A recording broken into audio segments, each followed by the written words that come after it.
We now live in a world where these tiny yellow children's characters that don't speak English and feel like they were created solely to sell toys can star in a movie about old Hollywood that is effectively a love letter to the birth of cinema, and it actually be a great movie. Minions and Monsters is a movie that, based on the concept, obviously should not work, but the fact that it does is insane to me. Starting off with the positives, as someone who appreciates old movies and Hollywood, I can see that this film was made by people that do as well. When I heard the concept for this and how it was being described by the filmmakers, I genuinely laughed out loud, but I am happy to say that I was wrong for doubting it. The amount of references to old figures in Hollywood like Buster Keaton and Charlie Chaplin, and then just the filmmaking practices of the time, make the movie feel so immersive, like you're literally walking around in the 1920s. The settings are bright and beautiful, the characters are very well designed, and the animation overall is just stunning. I've never exactly looked at one of these Minions or Despicable Me movies and said, wow, that looks unbelievably good, but man, Illumination and its animators were on one when making this one. I also thought the voice cast was incredible. Obviously the Minions sound like the Minions always do, but the new cast members like Allison Janney and Jesse Eisenberg were great additions, especially Eisenberg. His character Dort is really entertaining. He's just casually a robot walking around the streets of LA. No explanation really, just a robot. The storyline that they give him and the Minions that end up following him is so bizarre and random, but it works so well because of the nature of this franchise, which is in and of itself bizarre and random. But speaking of the Minions themselves, this is probably the most time we spend around them across all three films without humans, and as a result, it's the most we get to hear their language, and I feel like I was starting to understand what they were saying by the end of this movie. I don't know if that's a good thing or a bad thing, but it's definitely a thing. I also really enjoyed how quickly this film moves. There are some structure issues with it that I'll talk about shortly, but for the most part, I felt like the runtime flew by, and a lot of that was just a result of how much I was enjoying myself. Until I actually thought about it, I didn't realize how much of this movie I was just smiling through, and it makes me feel weird because it's a Minions movie. These tiny yellow things that eat bananas, like, I can't stress enough how weird it is to see them in a period piece becoming filmmakers. As for the pacing I was talking about, some will probably say that it moved too quickly, but for me, we're dealing with objectively obnoxious creatures that don't speak English. I'm not sure that anyone could sit through a pace any slower than this. One other thing I really noticed about the movie is how strong its musical score is. It adds so much to each scene and is easily the best of the franchise, and that's no surprise at all, given the fact they managed to grab John Powell to compose it, one of the greatest musical geniuses working today.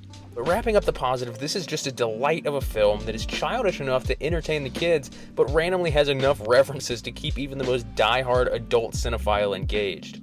Moving into the negatives, the big thing for me is the structure issue I mentioned earlier. This movie is essentially split into two halves, with the first half being the Minions being introduced to Hollywood and their rise to fame, and the second half being their quest to make their movie.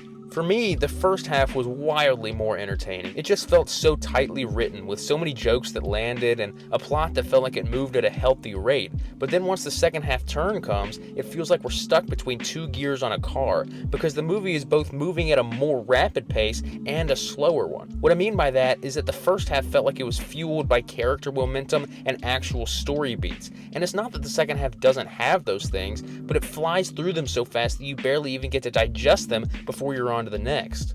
What happens because of that is none of them end up resonating, and it leads to a third act that, while extremely entertaining, I'll give it that, doesn't feel very earned. The main difference between the two halves is that the second half is where we're introduced to the monsters of the movie, which, as one of the two words in the title, it's weird to only meet them halfway through, but nonetheless, the monsters themselves aren't bad characters. I feel like there are some good things hidden down in them somewhere, but the movie doesn't give nearly enough time to explore them. It's only 90 minutes long, so when the monsters don't come in until between the 45-minute and 1 hour mark, you can only fit so much character development and setup into those few minutes before you have to move into your finale.